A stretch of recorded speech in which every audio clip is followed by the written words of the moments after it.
Christian Carlet, bonjour. On vous reçoit aujourd'hui pour Je pense donc je vote, car vous êtes tous les deux candidats pour Europe Écologie Les Verts sur le canton de Roubaix 1. Donc j'aimerais que d'abord vous vous présentiez aux Roubaixans, que vous nous redonniez un peu votre profil et puis votre parcours politique. Christian Carlier, j'ai 65 ans. Je suis plutôt connu à Roubaix pour des activités associatives depuis l'Almagar dans les années 70, mais enfin l'Almagar, le centre social, les comités de quartier, l'interquartier.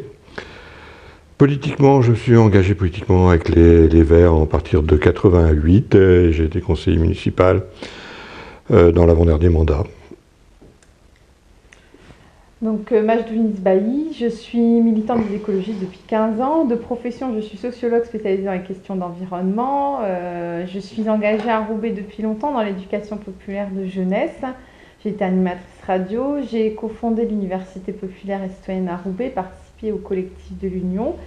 Et en 2010, j'ai été élue conseillère régionale et vice-présidente du Conseil régional Nord-Pas-de-Calais. J'ai en charge la citoyenneté et les relations internationales. Pourquoi vous vous présentez tous deux aux élections départementales? Pourquoi ces élections-là? Pourquoi ces élections-là? Alors, parce que ce sont des élections qui se présentent. Donc on se présente aux élections qui se présentent. Et par contre, quel message veut-on porter? Bon, les élections départementales sont des élections un peu surprenantes cette fois-ci. Pourquoi nous présentons? Nous nous présentons en fait pour passer un message, deux messages en fait. Le premier message, c'est de faire de l'écologie une nouvelle force pour le département. Et le deuxième message, c'est de commencer à construire, disons, ou à reconstruire de nouvelles dynamiques politiques dans la situation politique où on est, qui est très difficile. Les écologistes ont toujours été présents aux élections locales. Pour une force politique comme la nôtre, c'est très important de pouvoir avoir ce moment de dialogue avec les électeurs. Alors il n'est pas simple parce qu'il y a beaucoup d'abstention et un vrai désintérêt pour une élection qui est un peu compliquée, les gens ont du mal à comprendre. Mais en tout cas, ça nous donne l'opportunité de porter justement un projet qui est de rendre plus écologique les politiques menées par le département. Et puis ça nous donne aussi cette opportunité qu'a rappelé Christian, qui est de pouvoir construire à l'occasion de ces élections, ou de commencer à reconstruire une dynamique politique, parce qu'on voit pour nous à gauche qu'il y a vraiment quelque chose à rebâtir avec les citoyens, parce qu'il y a une vraie défiance des citoyens vis-à-vis du politique. Et qu'aujourd'hui, en particulier à Roubaix, les élections municipales nous ont montré qu'il fallait absolument offrir d'autres perspectives politiques aux citoyens, et c'est l'occasion. Et puis évidemment, on espère pouvoir être élus et pouvoir défendre notre projet au sein de l'Assemblée départementale. Et on pense qu'elle pourra apporter beaucoup aux citoyens de notre canton, mais aussi de notre département. Quelles sont les grandes idées que vous défendez pendant cette campagne et pour ces élections? Alors la grande idée, c'est d'écologiser l'action du département. C'est-à-dire que le département, il est présent de la petite enfance à la vieillesse, dans les équipements collectifs ou dans les politiques de solidarité.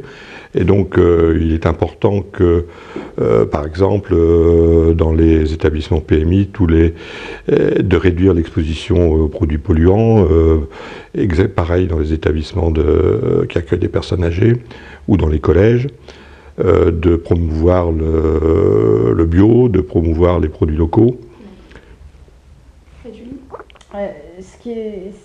Les points forts, c'est exactement ça, c'est-à-dire qu'on se rend compte, il n'y a pas d'écologistes aujourd'hui au département, et on se rend compte, c'est le constat que j'ai fait moi au conseil régional, c'est que finalement on est en capacité d'améliorer les politiques publiques en mettant de l'écologie politique dedans. C'est-à-dire que ça ne coûte pas plus cher et ça apporte beaucoup aux citoyens. Par exemple, on prenait l'exemple à l'instant des collèges. On pourrait imaginer vraiment des programmes d'efficacité énergétique dans les collèges, ce qui permet de gagner des marges de manœuvre budgétaires, mais aussi une lutte contre le gaspillage alimentaire dans les cantines scolaires, C'est ce qu'on a fait dans les lycées pour la région et ça marche. Pareil, ça permet d'éviter, là à Roubaix, la municipalité a fait le choix malheureux d'augmenter le prix des cantines. Plutôt que de faire ça, il faut regarder comment, évidemment, déjà on ne le fasse pas parce qu'on a les moyens de ne pas le faire, donc pourquoi le faire? Mais si, admettons, on en était contraint parce que les coûts augmentent vraiment, lutter contre le gaspillage alimentaire, ça permet de réduire de 30% la consommation, enfin plutôt l'achat de produits, puisqu'on jette 30% de ce qu'on achète. Et donc c'est un bon exemple de la manière dont l'écologie peut améliorer non seulement la qualité de vie, en plus si on introduit du bio, forcément les gens mangent mieux et vivent mieux, et puis en plus ça permet de réduire les coûts. Donc c'est vraiment assez exemplaire comme le fait de ne pas utiliser certains produits dans certains lieux, etc. Et il y a comme ça sur chacun des aspects des politiques du département, nous sommes en capacité de proposer des choses qui vont améliorer le quotidien des gens. Juste une chose, on a parlé là de sujets vraiment très écolos, mais pour illustrer aussi sur des sujets qui peuvent sembler moins écolos, l'emploi, l'insertion. Dans l'emploi et l'insertion, aujourd'hui les emplois qui sont les emplois d'avenir, c'est ceux de la transition énergétique. C'est l'économie du partage, c'est tout un secteur économique qui se développe et qui crée de l'emploi. C'est aussi par exemple le fait quand on fait de la rénovation thermique, et on en a besoin avec la crise énergétique et la difficulté des gens à se chauffer aujourd'hui, quand on rénove des logements, on crée aussi de l'emploi. Donc tous ces viviers d'emploi, nous souhaitons qu'ils puissent être accessibles grâce à de nouvelles politiques d'insertion, des politiques d'insertion mieux ciblées, mieux adaptées, mais aussi des politiques de promotion de l'emploi et de création d'activités sur Roubaix par exemple, qui pourraient être un beau lieu d'expérimentation pour cela. Quelles sont les prérogatives du département que vous souhaitez défendre de manière concrète et qui vont toucher le quotidien des Roubaisiens? Puisqu'on va avoir une nouvelle loi de la décentralisation, est-ce qu'il y a des prérogatives sur lesquelles vous ne voulez pas négocier? Alors, les Europe Écologie Les Verts par rapport au département, c'est un secret pour personne que nous privilégions plutôt l'échelon régional et l'échelon intercommunalité, une intercommunalité démocratique, je précise. Alors, le département, à l'origine de la réforme là, qui est en cours, il s'agissait effectivement d'aller dans ce sens-là. C'est pas tout à fait ce qui va se passer, en sachant que le département va quand même rester la collectivité de la solidarité, et des solidarités. Alors ce que nous privilégions, c'est bien évidemment cet aspect-là des choses, c'est que cet aspect de le département, collectivité des solidarités. C'est ce qui est... Il y a deux enjeux en fait. Il y a un enjeu de cohérence des politiques publiques, c'est-à-dire leur bon fonctionnement, et du coup et un enjeu démocratique, c'est-à-dire que dans les deux cas, l'organisation administrative est déterminante. Aujourd'hui, on a la ville, l'interco, le département, la région, les parlementaires, l'État, le Parlement européen, etc. Les Français ne s'y retrouvent plus. Donc du coup, la réforme territoriale qui est en cours, qui est quasiment aboutie pour une partie d'entre elles, de cette réforme, elle n'est pas forcément satisfaisante de ce point de vue-là. Et nous, on a d'autres propositions à faire sur l'organisation administrative pour que les gens comprennent mieux et puis aussi pour que ce soit plus cohérent. Et évidemment, nous pensons qu'il faut garder les politiques de solidarité du département, qu'elles continuent à exister, peu importe l'échelon auquel elles existent, que ces compétences puissent exister, et puis faire en sorte que sur d'autres politiques, par exemple les départements, elle est collège, et la région, elle est lycée.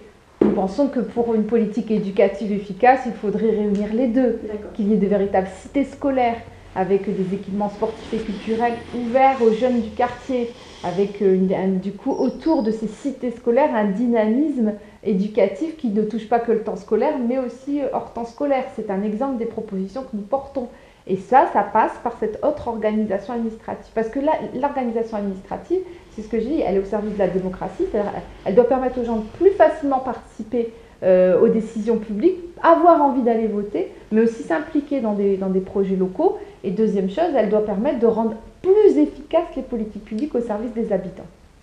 Quel est votre point de vue sur le fait que cette loi n'ait pas encore été votée et que là, les habitants vont voter pour des conseils départementaux? Est-ce que vous n'avez pas l'impression qu'on est un peu en train de biaiser les Roubaisiens, les habitants, le citoyen? Alors ça ne traduit pas une bonne organisation du travail gouvernemental et législatif, c'est le moins qu'on puisse dire. Après, bien évidemment, c'est pas du tout satisfaisant. Bon, ceci dit, nous, si nous sommes élus, nous agirons, je dirais, en écologiste dans le cadre qui existera, c'est-à-dire dans le cadre des compétences qui seront finalement allouées au département, et nous ferons en sorte que s'il y a transfert de compétences, ça se fasse dans l'intérêt des habitants et des citoyens, je veux dire. Bon. Oui, c'est exactement ça. C'est-à-dire que une des caractéristiques des écologistes, c'est vrai que c'est qu'on a toujours fait en sorte d'utiliser tous les leviers d'action qu'on pouvait avoir à notre disposition pour faire. Pour vous donner une indication, à la région, malgré aussi le contexte incertain depuis 2010, 80% des engagements pris par les écologistes, il y avait une centaine d'engagements au moment des élections, ont été tenus. Pour les 20% qui n'ont pas été tenus, on peut expliquer chaque fois pourquoi ça n'a pas marché ou pourquoi on n'a pas pu, etc. Mais en tout cas, il y a une capacité à faire. Et pour nous, la politique, c'est faire des choses. C'est pas simplement faire des déclarations au moment des élections, parce que pour nous, c'est aussi ce qui fait que les gens n'ont plus envie d'aller voter. Donc ça, c'est très important. Faire des choses dans le contexte qui sera celui qui s'imposera à nous, mais pas simplement subir ce contexte de réforme. Nous avons des propositions à faire et nous aurons des propositions importantes en tant que conseillers départementaux auprès de l'État. Et je crois que l'ensemble des assemblées départementales, et c'est une exigence qu'on portera, devront se mobiliser fortement pour deux choses. Pour une réforme territoriale vraiment efficace, puisque la loi n'est pas votée, il va falloir faire en sorte qu'auprès des parlementaires, on exige que des évolutions puissent être apportées dans le sens d'une meilleure efficacité de cette future loi. Et la deuxième chose, c'est les moyens dédiés aux collectivités locales.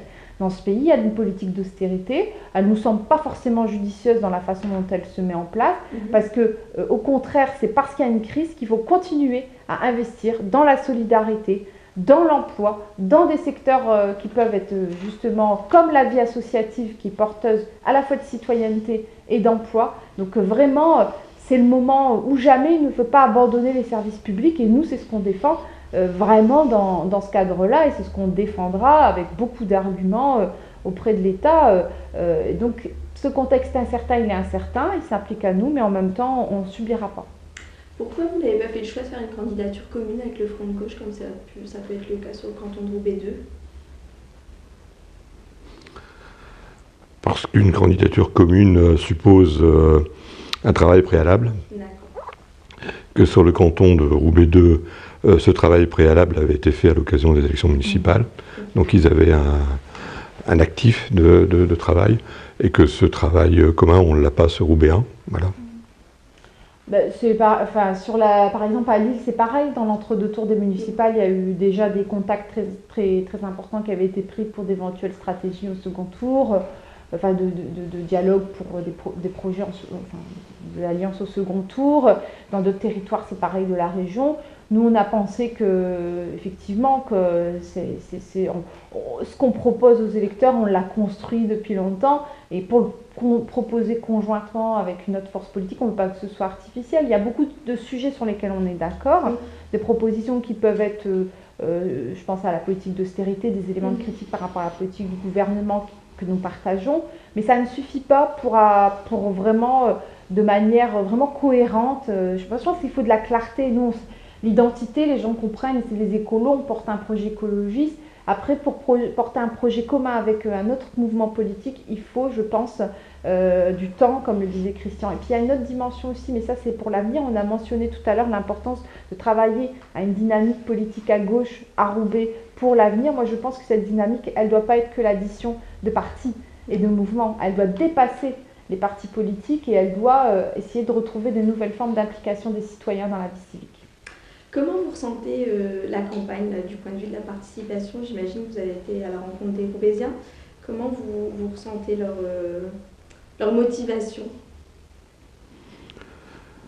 Alors, c'est sur la campagne actuelle, c'est évident que les gens...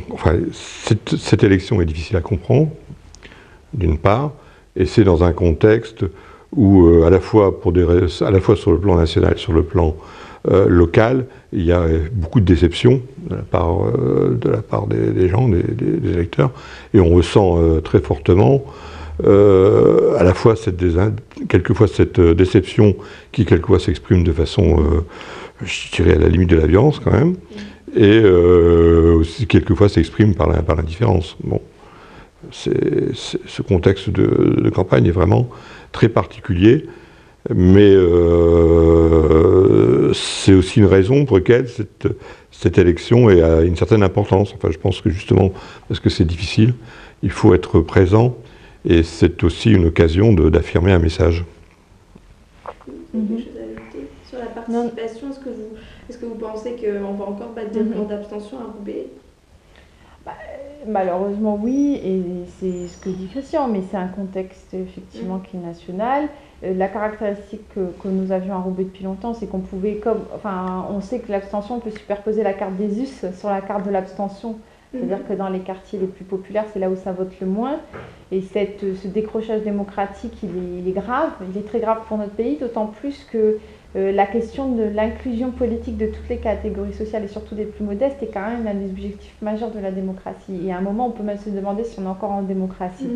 C'est vraiment, c'est-à-dire quand vous avez 20% de participation dans certains quartiers, quand vous avez aux élections municipales les chiffres qu'on connaît de participation, c'est un des éléments, franchement, d'inquiétude majeure qui devrait être l'objet politique numéro 1 du gouvernement actuellement. Et c'est pas le cas. Et je pense que c'est une erreur gravissime qu'on paiera très cher si on sera... Donc nous, modestement, on essaye dans la posture qu'on a vis-à-vis des électeurs, c'est ce que j'ai dit, une posture de confiance, on fait ce qu'on dit, on dit ce qu'on fait, enfin tout ça, de contribuer à retisser ce lien, mais c'est modeste parce qu'à côté de ce qui se passe à la télé, ce qu'on propose nous en rencontrant les gens dans la rue, c'est peu de liens par rapport à l'ensemble de l'ambiance générale. Voilà, après, à Roubaix c'est en France.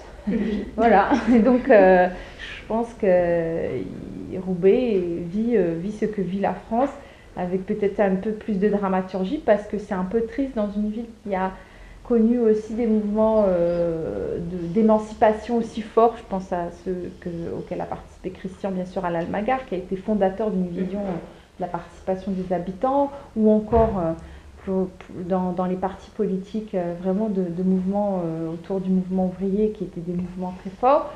Aujourd'hui, on se retrouve dans cette situation. C'est voilà. Et alors, juste pour, je suis un peu longue, mais il y a peu de temps de ça, une militante des droits de l'homme qui s'appelle Roselyne me disait, nous à l'époque, on aurait décroché des pavés pour moins que ça. Quand on voit ça, c'est en parlant des dernières décisions gouvernementales. Cette apathie est quand même dure à vivre, et en même temps, personne ne trouve encore le chemin pour transformer cette indignation en énergie, je vais dire créatrice. Le but, c'est pas de faire la révolution violente, on est non violent, mais en tout cas de mouvements qui pourraient rassembler les gens autour d'un nouveau projet. Depuis quelques jours, là, dans les médias, on parle du vote obligatoire. Quelle est la position de Alors, j'ajouterai quelque chose à ce qu'a dit Majoline. Par les mouvements Roubaix, c'est les mouvements pour l'égalité, parce qu'on a parlé l'année dernière du passage de la marche du 83 à Roubaix. C'est aussi des mouvements très importants et dont le prolongement pose question. Je pense par rapport à l'abstention, il faut comprendre, il faut dire et répéter que les premières victimes de l'abstention, ce sont les abstentionnistes eux-mêmes. Parce que il faut voir que s'installe comme ça, enfin il y a une abstention qui s'est installée, et ça s'est aussi installé dans certains responsables politiques, l'idée qu'en fait que les gens qui s'abstiennent, c'est pas la peine de s'embêter pour eux, quoi.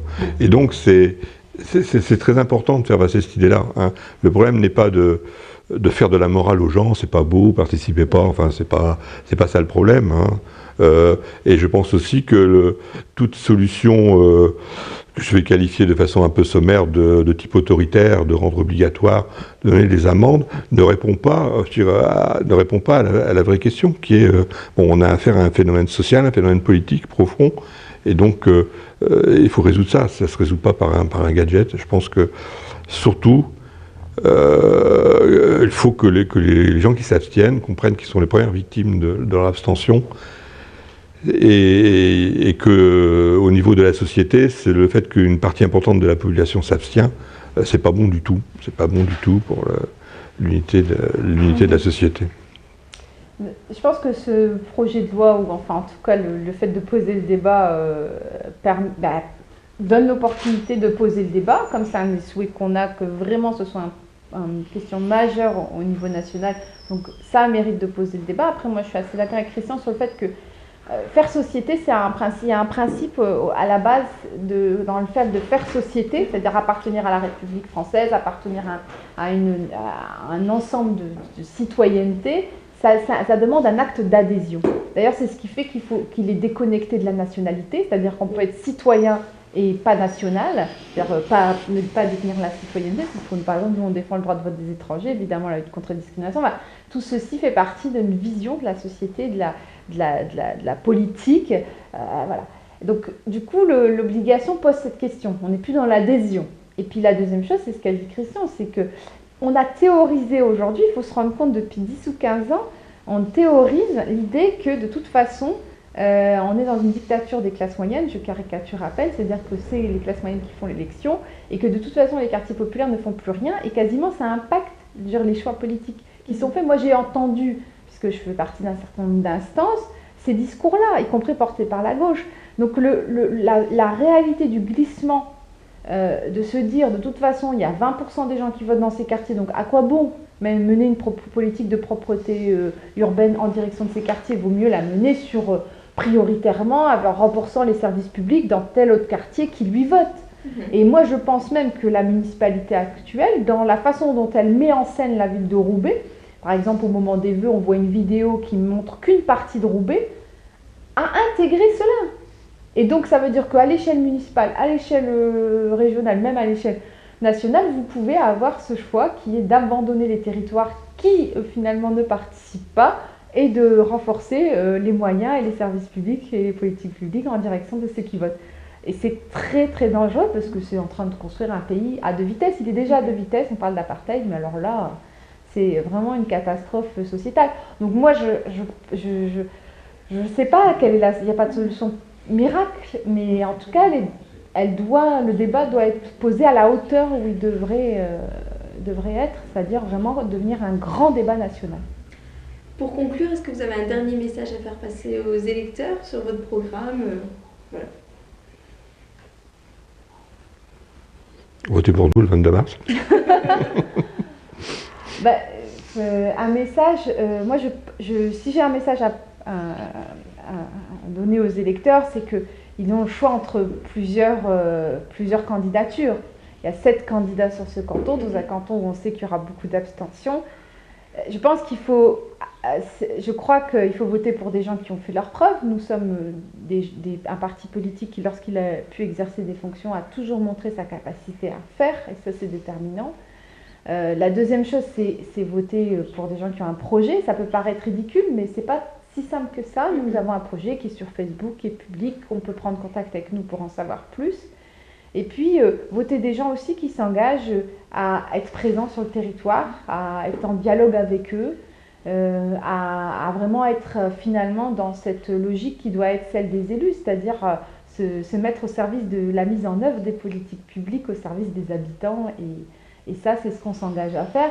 Et les autres candidats, évidemment, sont méritants de se présenter à une élection dans un contexte si difficile. Mais quand on voit, par exemple, le candidat de l'UMP qui promet des choses qu'il ne fait toujours pas à la municipalité, quand on voit d'autres candidats dont les projets, les contours du projet sont incertains, je pense qu'il faut à la fois avoir envie d'audace et d'innovation dans le fait de voter pour des gens qui peuvent être différents, mais en même temps des gens qui sont à la fois différents mais aussi cohérents et efficaces et qui montrent une vraie capacité à faire. Et pour le coup, Christian et moi, je pense que dans les engagements qu'on a eus dans le passé, on a pu montrer ce que nous étions capables de faire et ce que nous avons surtout envie de faire au service des Ropéciens. D'accord, merci beaucoup.